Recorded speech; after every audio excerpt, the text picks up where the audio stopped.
This is part one of a two-part episode. I hope you enjoyed this episode, and I hope you enjoy the next one. Ashley, thank you so much for joining me this morning. How are you doing? So far, so good. Thanks for having me. How are you? I'm doing great. Thank you. We were just talking about coffee this morning. I've had my coffee. You've had your coffee. It's a good morning.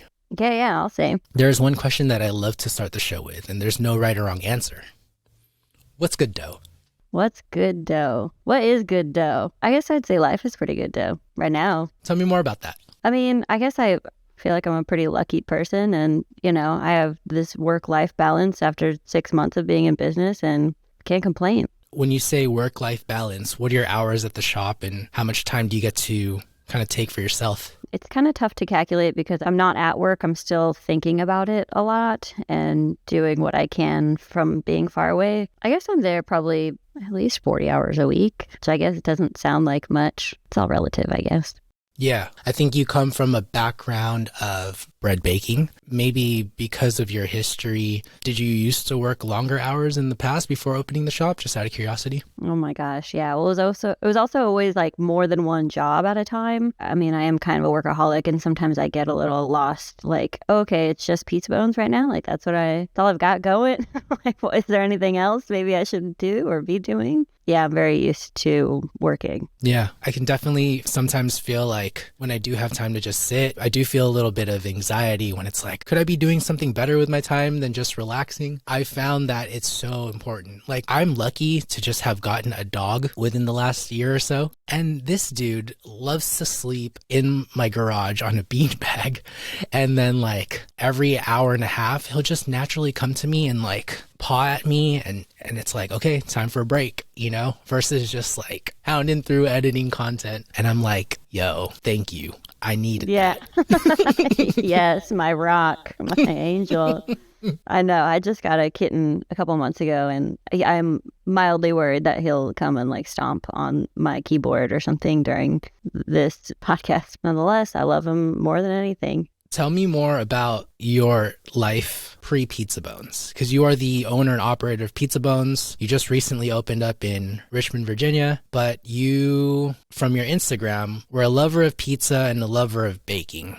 Is that right? Yeah. Definitely. Still am. Before Pizza Bones feels like such a blur and kind of feels more exciting in a way than it is right now. And I guess I was baking in San Francisco, and I was at Tartine for a number of years and got a pretty lucky ride while I was there. And yeah, I worked pizza on the side actually and baked during the day. And then on the weekends, traveled an hour, 35 minutes, 6 hours to go eat some pizza or visit other bakers and try to sort of create community through that. I guess that was mostly my life. I work and I hang out, like kind of my deal. What brought you to San Francisco though? I had one friend who lived there. I wanted to get out of Richmond for a while. I had only worked at businesses that had owners who left, learned something cool, and then returned to Richmond or DC to share what they just learned, to share their experience elsewhere. And that was sort of my goal. It was like, I want to go out of Richmond, learn something, plant some roots maybe, and then come back to Richmond and do something big. I chose San Francisco because I never heard anything bad about it, and I didn't want to go to New York. I don't want to go to New York. Where else can I go? I have one friend in San Francisco, and that's my ticket. Wow, that's pretty brave. I guess so. In hindsight, like once I did it, I was like, this is easy. I could have done this a long time ago. I just kept that in mind. I never heard anything bad about San Francisco, other than the price. But lots of places are expensive, and people make it work. And so I did. How did you make it work? Earlier, you were talking about how you were working multiple jobs. Were you working other jobs concurrently with that? No, I had a friend in Richmond who had lived in the Bay Area and like knew a girl who worked at Tartine. And so I had this one connection. I had a stage set up there, but no actual job when I flew across the country. But it was kind of funny because as soon as I got there, I was like, cool, like today I'm going to ride BART for the first time. And that was my goal. And then I, went out into the city a little bit, sat down for some ice cream at Buy-Right. And then the woman's like, oh, what? You're staging at... Somehow we got to talking and I told her that I was staging baking at Tartine the next day. And she was like, well, do you want a job here? And I was like, no, I think I'm good. But like maybe if it falls through. And then I went into this other store that was like a retail store, and I'm browsing, and the woman who worked there was like, do you need a job? Do you want to work here? You've got like a good vibe. And I was like, no. But it seems like there's no lack of work to be done in this town. I didn't have any issues. I staged at Tartine and didn't have a car, so my boss was like carpooling me into work from Oakland every morning until I did get a car. And my stories includes a lot of help along the way. That's so awesome. And it's so wonderful to hear that people are willing to give you a helping hand to be able to get you to your job in the morning. As simple as that. Yeah, that was wild. Looking back, I'm like, did they just really need employees then and there? I mean, I was pretty underqualified for that job, I feel like, but it pushed me really hard and made me a much better baker. What year were you working there, and how long were you working there for? I was there for 3 years at Tartine. I started there on pastry and transitioned to bread after a year. Was it always the plan to work at a bakery? I mean, if you didn't have the opportunity to stage at Tartine, would you have looked for another place that makes dough? Maybe, probably. I had come from mostly a coffee background, so I probably would have fallen back into like finding some job at a cafe where I could make coffee like I already knew how to do. Yeah, I guess I would have kept pursuing, a bakery. And the mill in San Francisco is also like a wonderful place that, I was able to stage at early on a few times, both with bread before I'd even touched bread, and as well as with pizza. They had like one pizza night that I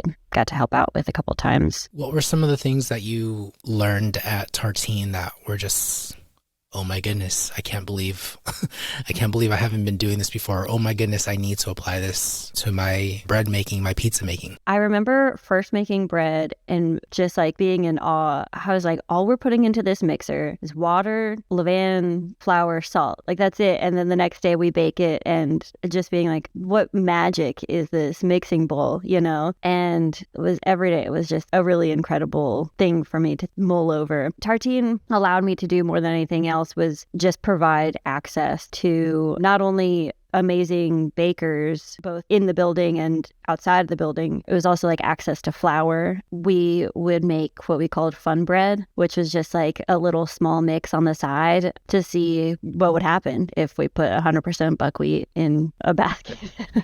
Doesn't do much.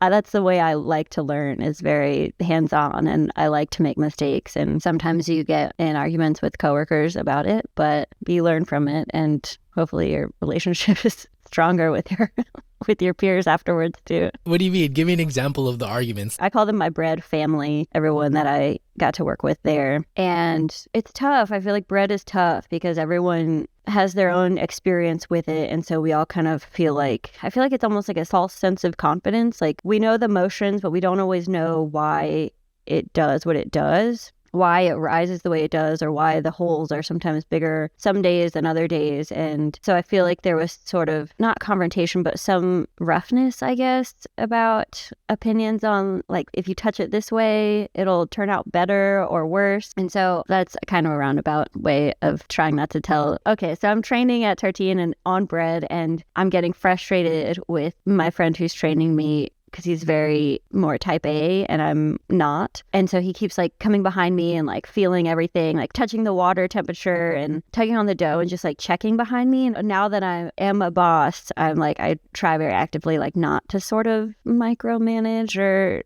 I don't like it when people watch me, so I don't want to watch other people, sometimes at the expense of the pizza. But in any case, I snapped at him and I was like, can you not touch the dough? Then he just completely iced me the rest of the day. But I had ended up making this really dry batch of country loaves, and it was kind of embarrassing. And I mean, it came out fine. They were fine. Then I knew from then on what dry dough feels like, and didn't really like the iciness that occurred, but he's fine. We're fine. We don't work together anymore. Love him, and he taught me a lot. So it's all good. But yeah, it can be a hard environment sometimes. I can definitely see that there's a lesson to be learned there. Like maybe that individual's teaching style wasn't the best for you, but I definitely can sense that there may have been some good intention in that individual's like preciseness. Did you have anything to add to that? Oh, no, definitely. There is very well intentioned. And, at the end of the day, I've made a lot of mistakes as a baker, which probably comes at Tartine's expense. And I've had to throw away a lot of bread. We all have our Instagrams with, our fine crumb pick. But truth be told, I've made really flat bread, especially when you kind of work at a place where they encourage a higher hydration. Sometimes you don't have the tools to really understand how to work it. I'm just thinking about everyone that I've worked with, I guess. And I just think bread is a lot of troubleshooting. I think pizza's fine because pizza's just going to be pizza. And I like to think my worst pizza is still pretty good. But my worst bread is like not bread anymore. It's trash. It's no good. So sometimes when you're troubleshooting and you make something too wet and you're hoping like, oh, it might come out, might still make it through, it might still be bread. Sometimes it's hard to get it to be bread without having the tools of like, well, if I score it differently, maybe it'll rise better. Or if I give it more folds, maybe it'll get more strength. Or I just need to add more flour because I made it too wet. And what's that going to do to it? So those are definitely like things that I had to learn throughout the years. I'm not sure I ever felt that particular direction or answer. I guess we worked together though to all like find that answer at certain times. I think what's important is that you were able to make these mistakes, but you had a support system around you to kind of help correct that. Like even though that person, you clearly found him annoying, there were other people to kind of support you and say, look, this is what you did kind of wrong. This is what you could have changed, but you were able to experience it firsthand versus just taking someone's word and say, add high hydration and not know what the heck's going on, or add more flour and not know what the heck is going on. Yeah. And it's nice to be able to talk about it because it's so hands-on. Sometimes it's hard to know, or like, yeah, because we all have different experiences. Some of us are straight up better bakers than others. And Wendy was like someone we worked with who we all just called the bread wizard because she could just make the most delicious, beautiful bread and whatever she did with her hands. And we'd like pray to the yeast gods and we would like do a little dance.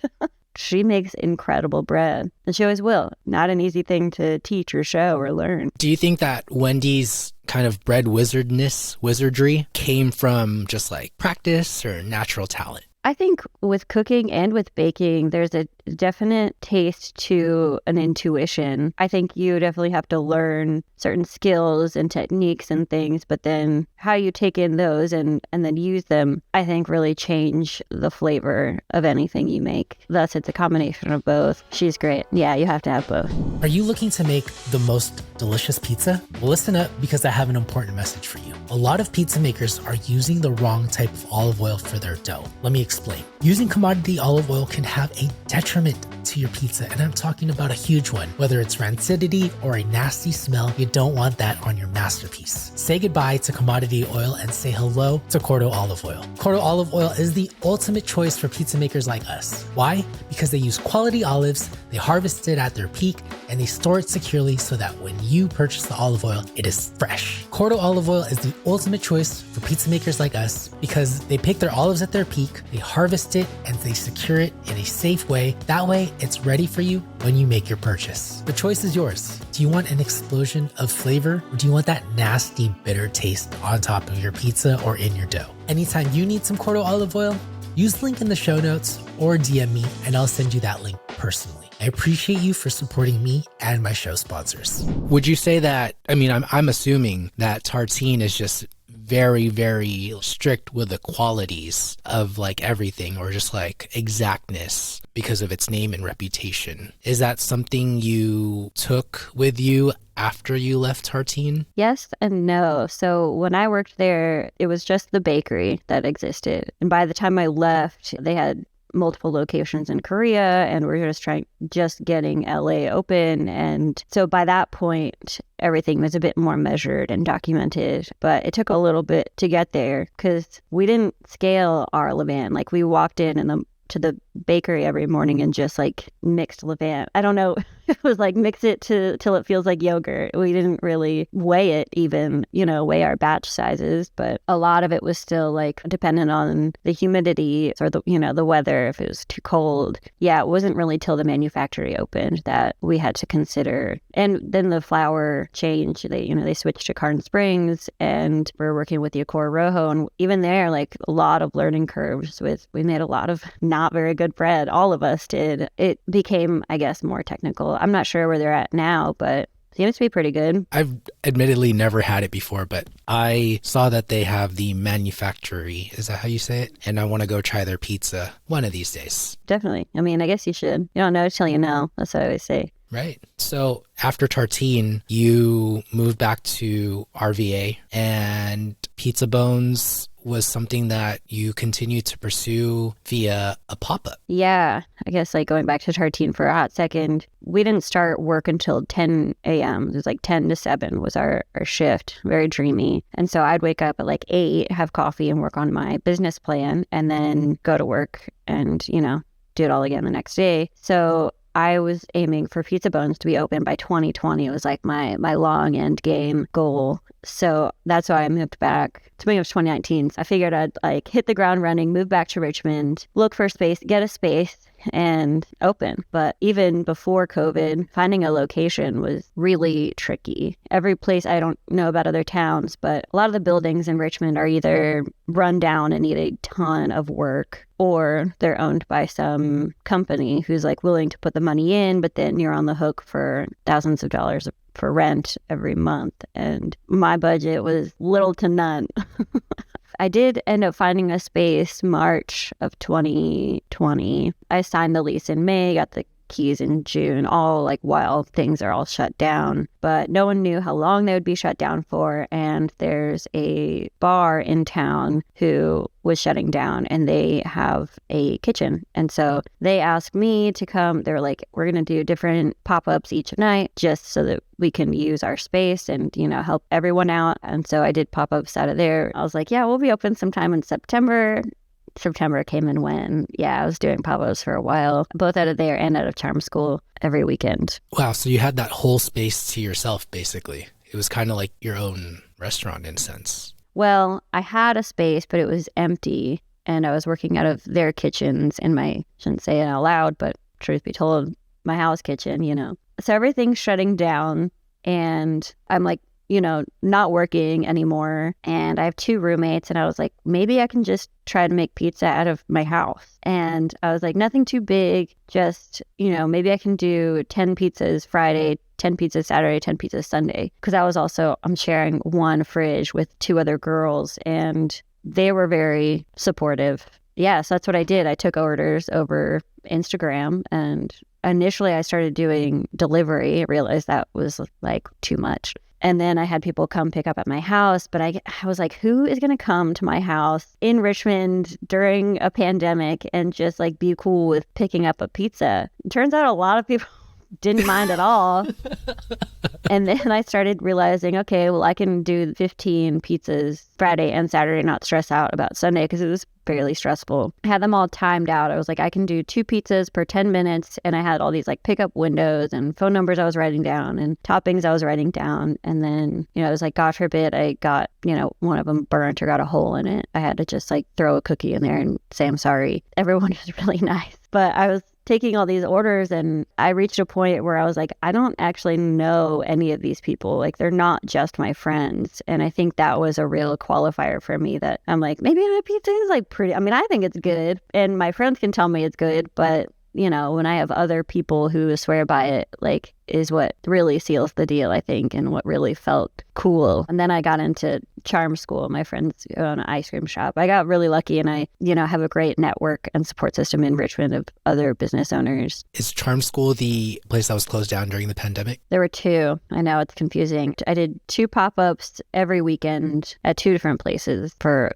about a year, just shy of a year. Okay. Where was the second place? The first place was charm school, and the second place is called the Jasper. So it went from your house to charm school and the Jasper at the same time? Yeah, it was like, I think it was Fridays I would do charm school, and Saturdays I would do the Jasper. 2 back-to-back days, and yeah. How many did you end up doing at those locations? How many pizzas? Mm-hmm. It was between 70 and 100 pizzas every weekend. Not very many, I guess. It never felt like a lot, but it was a lot for one person. I tore my ACL in the middle of all of it. That sucked. I was like on one crutch, like topping a pizza and trying to bake it and trying not to slip at the same time. How did you manage? Like, That's actually very like cool of you to do, because like most people would just like, all right, I'm going to be out for however long it takes to get my ACL to heal. But you actually kept it going. Yeah, I had a lot of help. I did keep it going. I think because I still had commercial rent to pay. So I kind of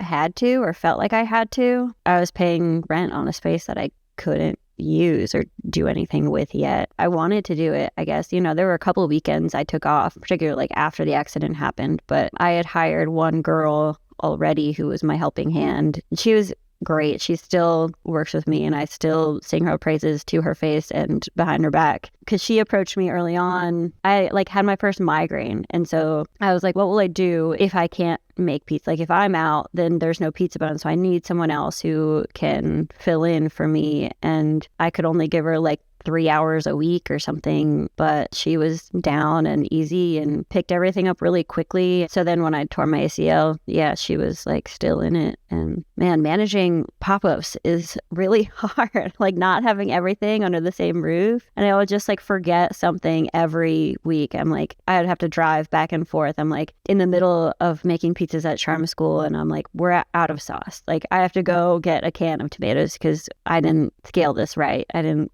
plan this properly, or I left all the peels at the Jasper and I need to go get them. It's hard. It is. Like I've done a few pop-ups where I'm like outside of my home. And I think one thing that's kind of helped me a little bit is I have like a checklist on my iPhone notes. Even with that, I'm still kind of like, my heart's beating, making sure I don't leave anything. Or I've had my wife like go pick up an extra tank of propane for me just in case. It's like, oh my goodness, I don't want it to rush out. And like, I don't know, it's like making pizza somewhere outside of your like comfort zone is already hard. But just to throw in that mix of like, could you run out of propane or tomatoes or anything like that, just takes it to another level. The amount of details and like even, well, with the business now, sometimes I'm like, man, I just want to have like a dance party. And then I sit down to start planning what that'll look like and how we can get people to come and whatnot. And then I'm like, why is this so hard? Like it seems like such an easy concept, like having a dance party or making a pizza sound like really simple concepts. But then there is a lot of detail that goes into it, especially if you want to do it, you know, for the people on a grander scale. So you have to learn a lot really quickly, I guess. Definitely. And that's why it's so helpful to have like a really solid team. Going back to that person that you had with ACL, I mean, that helped you out. Did her hours increase from 3 hours to more once you were injured? Not a ton more. I also had another friend who was like sort of a previous business partner and still a wonderful friend who I met at Sabrosa, was a bread baker. He's a chef. So he also helped step in and like mixed the dough for me. And then she would help like cut it and he would stretch and she would top and bake. And actually they're dating now. Now they're dating. Oh, so cute. So yeah. You're a bit of a pizza matchmaker. Turns out.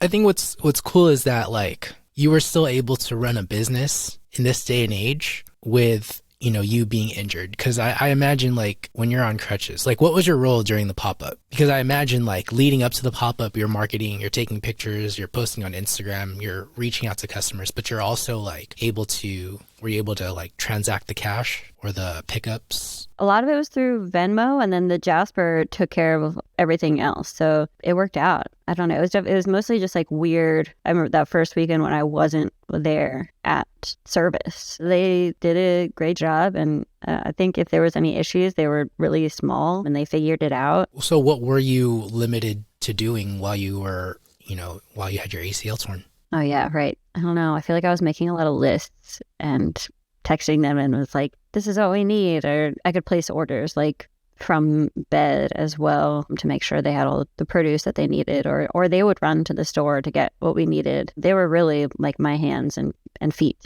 Like that's perfect. Like you may not be making as much money because you're not doing the labor, but you're running a business right there where you're hands off. That's what a business calls for sometimes. I mean, you have to take days off as well. And I think that was like a great learning moment for you to just be able to trust that your name, your brand won't fall to pieces while you're gone. Yeah. I mean, if I didn't trust them or like feel confident in their abilities, we wouldn't have gotten as far as we did. Like, yeah, fortunately by that point, they were, I think, set up for success. It's still something even with the shop being open. That is scary, but I do trust my employees, and if I didn't, they wouldn't be there, But yeah, sometimes we do have issues. But yeah, it's a learning moment for all of us, I'd say. Yeah. Are you looking to level up your pizza game? If so, I highly suggest that you check out Uni, the unrivaled leader when it comes to pizza ovens. Uni pizza ovens are a total game changer. With the ability to reach up to 900 degrees Fahrenheit, you'll have the power to be able to make the pizza of your dreams. What I love about Uni is their portability and versatility. You can bring them anywhere, or you can keep them on your patio or in your backyard. And you can make a ton of different styles of pizza with it. They're so fun to use. And guess what? You can use them to start your pizza business too. So whether you're a passionate home pizza baker or a budding entrepreneur, you gotta get with Uni. Use the affiliate link in the show notes. That way, you can let my sponsors know that you heard about them through What's Good Dough. Thank you for supporting me and my sponsors. Before we kind of go into your restaurant, can we talk about the build real quick? Because like you had mentioned earlier, you secured a space in March 2020 and boom, there goes rent payments. Was that hard? Wasn't great. Everyone, I feel like, who owns their own shop is like, oh yeah, they all feel for you. They're all like, this is the worst part. Like, it takes forever. And I was like, I'm trying to do everything I can to avoid that. And then it still happened. I had 3 months free rent, and those 3 months came and went. And no one who I was working with mentioned that, any part of this process would drag so long with the city. And supposedly the city was even worse because of COVID with responding and the review process, because we needed our building permit. And we also had to change a few things and try to fight one thing, and that didn't work. Everything just cost time. Everything is time, and time is money. And I didn't get the building permit until the week of Thanksgiving. And that was really exciting, but it was also oh, okay, well, it's Thanksgiving. We still can't get started, By then, the contractors that we had lined up all fell through. And then it became okay, I'm getting references for this electrician, and he says it's going to cost $20,000. Do I try to call another electrician to see if it might cost less, and that'll cost me 2 more weeks? Or, it's a lot of these sort of judgment calls. And money is slipping away in the meantime. It sucks, I have no other word for it, but trying to find the patience when you're relying on so many people sucks, because you're I can't do anything. And then everyone is taking any chance to be how's it coming? How's it going? Can we get pizza in Churchill? And I'm I don't know. I wish I had an answer. And I'm February. I don't know. March. I don't know. They all came and went, and yeah, it was easily the worst part, I think, of the whole process was the build out. And it almost made me want to do it again. I'm well, geez, now that I've done that once, maybe I can do it better a second time just for the challenge. But I don't know. It's wild. Oh, man.